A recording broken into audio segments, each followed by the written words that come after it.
Hello,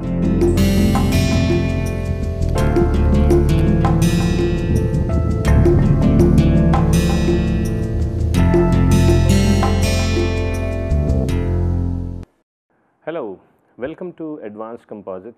Today is the start of the 10th week of this particular course, and over this week we will continue our discussion of laminated composite response, and specifically we will touch two important topics. Till so far we have solved different types of problems for composite plates, semi-infinite beams, rectangular plates, square plates, but in every single case which we have done, we have assumed that the terms D16 and D26 are 0, and then for these types of plates we have solved the problem. Now, today what we are going to do is we are going to explore the role of D16 and D26 as to how it influences the behavior of the plates in terms of different parameters. So, that is one thing we will discuss in detail, and we will try to develop some quantitative as well as qualitative understanding. The other thing we will do is that we have till so far developed solutions for plates which were in static equilibrium. So, the other thing we will do over this week is we will also extend our equilibrium equations to the situation where things are in dynamic equilibrium, and in such an equilibrium how do plates behave, and specifically we will learn how to compute the natural frequencies of these composite plates. So, that is the overall agenda for this week, and that is what we plan to do over this week. So, as I said, the first thing we are going to explore is figure out how do these terms D16 and D26 terms they influence the response of the plate. So, that is what we want to discuss. Now, we have seen earlier several weeks back that these terms D16 and D26 they couple the bending and twisting response of the plates. So, if a plate is being subjected to pure bending forces, bending moments, then the plate in presence of D16 and D26 it not only bends, but it also tries to twist, because the terms D16 and D26 they couple the bending moments mx and my to the twist curvature kxy on one side, and the twist curvature mxy to bending curvatures kx and ky. So, that is one thing I would like to add. But now what we will do is we will dig into this issue a little deeper and see the mathematics underlying the role of D16 and D26 terms. So, our theme is going to be role of D16 and D26 terms on plate response.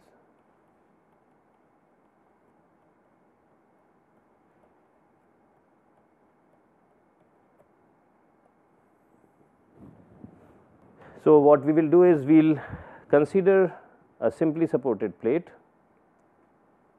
So, we learn it through example,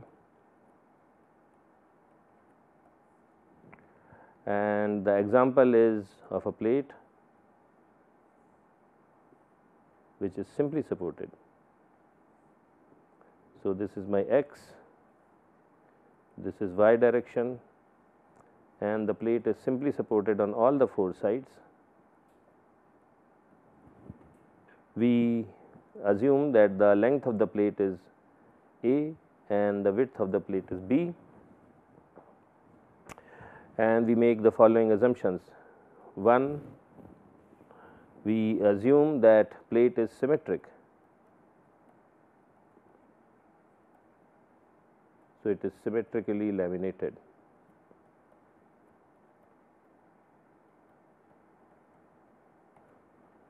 So, because it is symmetrically laminated, the bending extension coupling matrix is 0, and because of this we can say that out of plane equilibrium equation is decoupled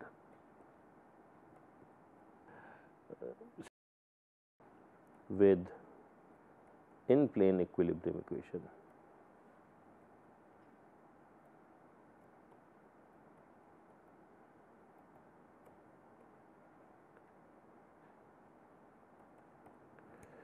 Oh, so one thing I would like to add is that this simply supported plate is seeing a vertical, it is transversely loaded in the vertical direction by a distributed load called Q x y, and let us assume for purposes of simplicity that Q x y is constant. So, we say that Q x y is constant. So, it is uniformly distributed load and it is Q naught. So, because the plate is symmetrically located, we can say that the out of plane equilibrium equation is decoupled with the in plane equilibrium equation, and we have discussed this several times. And we also assume that the plate's lamination layers are not orthotropically oriented. So, because of this D16 is not equal to 0 and D26 is not equal to 0. So, then what do we do? So, if I have to find the response of the plate, I have to find the out of plane equilibrium, and the governing equation for out of plane equilibrium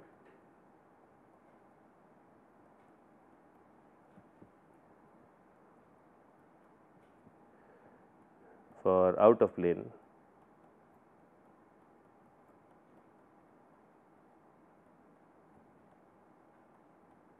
so what is the governing equation? It is del 2 mx over del x square plus 2 del 2 mxy over del x del y plus second derivative of my with respect to y, and that equals minus q naught.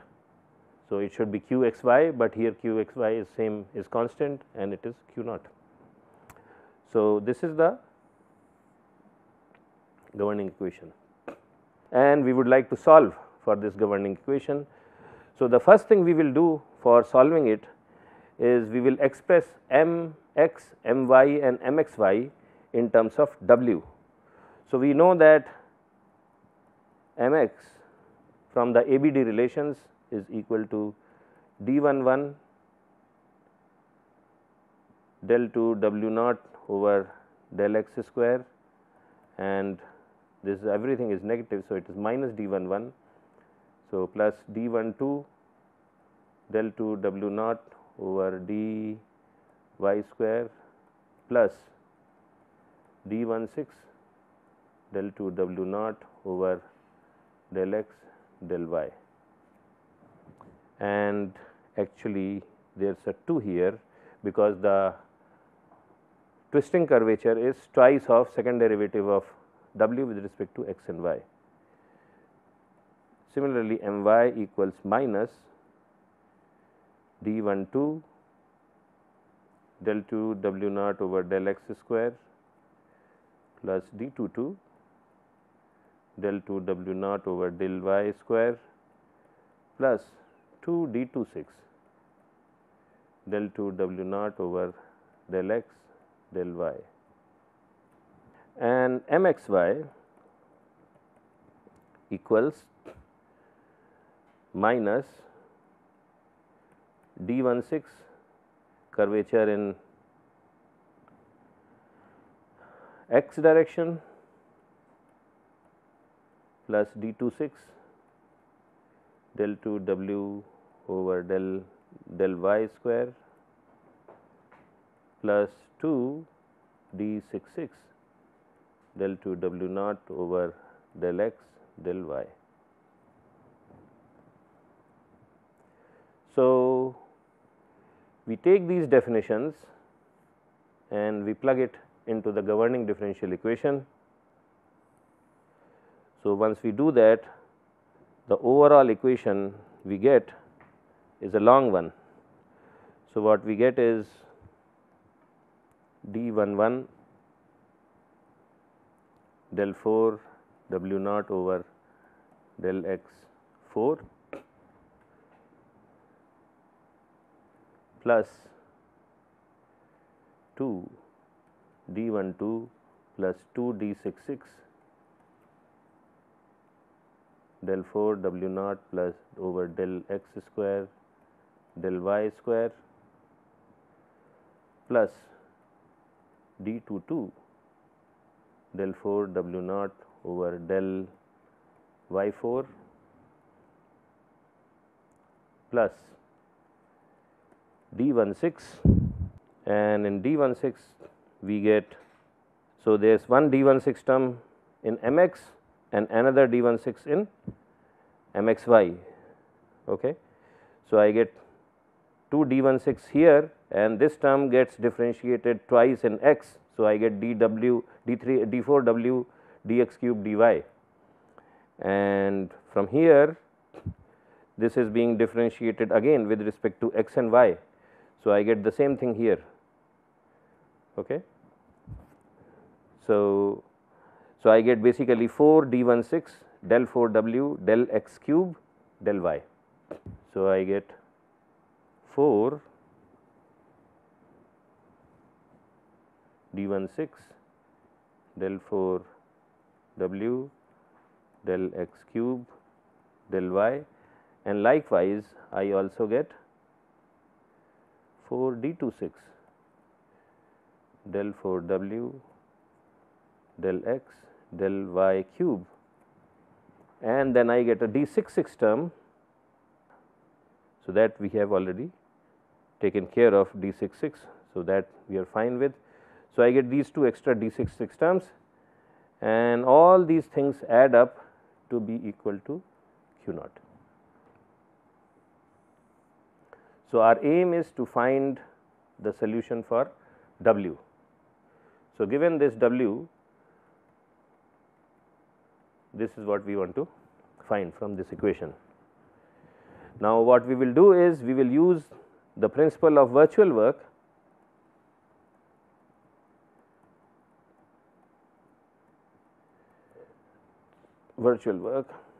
and in that context we will actually use the special Galerkin method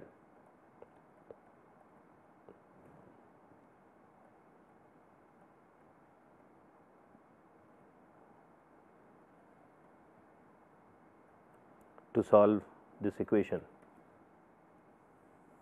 Okay.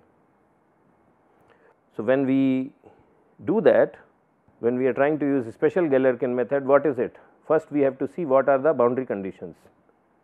The boundary condition here is W on this edge is equal to 0, W is 0 on this edge, W is 0 on this edge, and W is 0 on all the 4 edges. This is one boundary condition.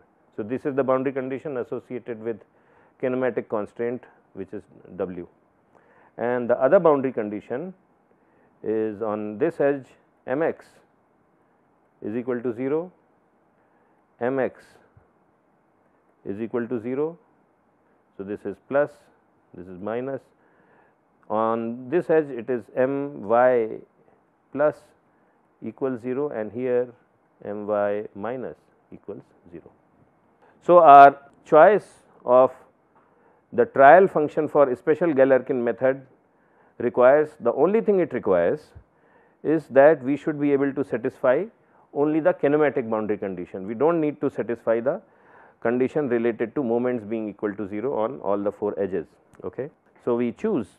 So, we say let W naught, which is a function of x and y, be a sum of W m n sin m pi x over a sin n pi y over b, and we check whether this function satisfies all the conditions related to W. So, we see that, so we verify that at x is equal to 0 and a, w is equal to 0, and at the other two edges y is equal to 0 and b, w is equal to 0. So, as long as we are satisfying all the kinematic boundary conditions which are, that is with those which are related to w, we are okay. So, all kinematic boundary conditions satisfied, all kinematic boundary conditions satisfied. So, the second thing is we plug this Wmn, because we are using this special Galerkin method, and we plug it into the governing differential equation. Okay. And for making our life a little simpler, actually first we will just plug it in and then we will make some simplifications. So, the second thing is this, we plug this expression for w back into the governing differential equation. So, plug w naught x y is equal to summation of w m n sin m pi x over a sin n pi y over b in the differential equation. So, we do that, and what do we get? So, if I plug everything in and I do all my math, this is what I get. I get a long expression, and this is d11 m pi over a to the power of 4. So, it is 2 d12 2 plus d66 m n pi square over a b whole square plus d22 n pi over b to the power of 4, and this entire thing is multiplied by Wmn sin m pi x over a sin n pi y over b plus, and then there are terms involving d16, and in d16 we have third derivative of w with respect to x, and the d26 involves third derivative of w with respect to yeah. So, the point is that here we will get cosine terms. Okay. So, we get another summation, and we have minus 4 d16 m pi over a cube n pi over b minus 4 d26 m pi over a n pi over b cube Wmn cosine m pi x over a cosine n pi y over b. So, this is there, and then minus q naught equals 0. Okay. Now, once we plug in, clearly all this summation does not necessarily add up to q naught, and if it does not add up to q naught, it means that there is an error in this equation. So, this should be ideally equal to 0, but in reality it is not equal to 0. So, we call this, so this entire thing is equal to error, and this error changes with respect to x and y, error with respect to x and y. So, that is the second step, that we compute the error function. We compute the error in when we plug this assumed displacement function in back in the differential equation. I get an error, and then because it is a special Galerkin method, so we multiply this error by a trial function, and because it is a special Galerkin method, this trial function is of the same shape as the original displacement function, and then we integrate the whole thing over the domain of the system. So, essentially what we do is third,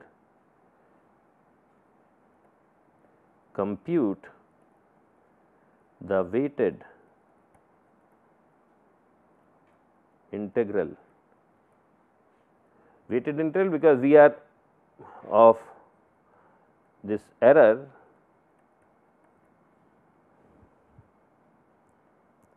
over the domain and equate it to 0.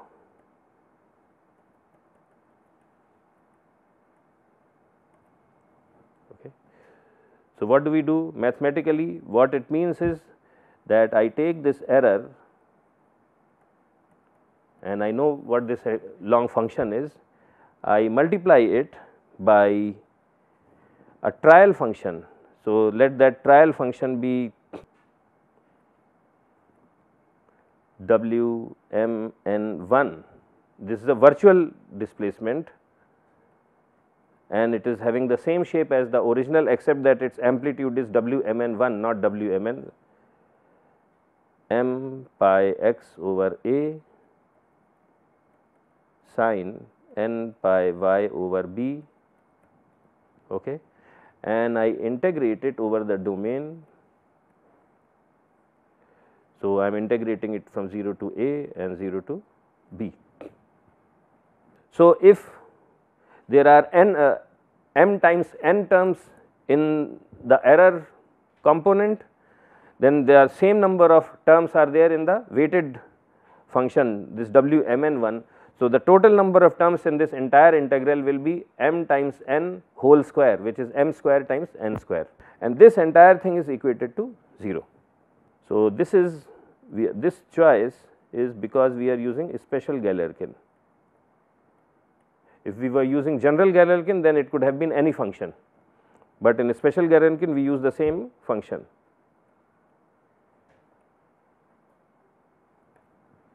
Okay. So, we say that the error is not exactly 0 at every single point, but the weighted integral of this error over the entire domain is 0. So, in this way we get an approximate solution, and similar approach is also used in finite element analysis. So, this is the third step. Now, what we do here is we go to the fourth step and then we actually solve for. So, the fourth step is solve for Wmn, and we will actually illustrate it by in the next step. So, solve for Wmn. So, how do we do? So, the next step is that we will actually solve for this, and what we will do is we will actually show how to solve for it using a 2-term series for Wmn. So, it will have 4 terms for Wmn sin pi x over a times sin pi y over b plus 2 pi x over a times and so on and so forth. So, we will then in that case we will actually solve for different coefficients, and that is something we will do in the next class. So, till then I will close this discussion and we will meet once again tomorrow. Okay. Thanks.